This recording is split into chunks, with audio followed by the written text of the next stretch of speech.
बना रही हूँ ब्रेड रगड़ा। ब्रेड रगड़ा बनाने के लिए ब्रेड को मैंने घी डालकर टोस्ट करके रखा है।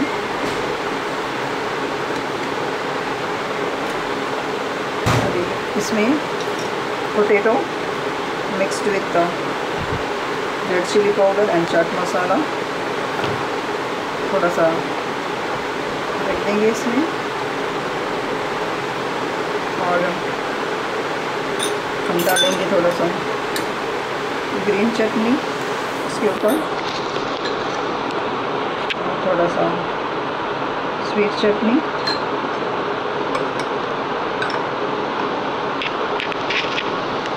कटा हुआ टमाटर, कटा हुआ अनियन, द रगड़ा,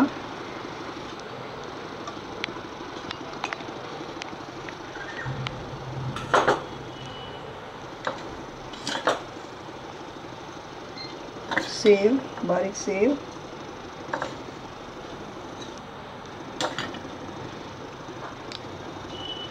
थोड़ा सा चाट मसाला इसके ऊपर,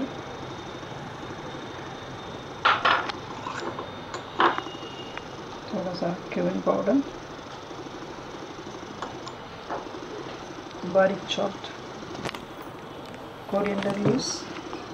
Again, if you want, you can put some sweet chutney on top of it, and the tomato and onion, and you can serve this immediately. If you want, you can add sprouted moong also, boiled moong or matki or chana. Now this is ready to serve. We have to serve it immediately because the bread will get soft very fast, so you have to serve it immediately. Thank you for watching this video. Recipe के लिए log on कीजिए rasavinsubai.blogspot.in।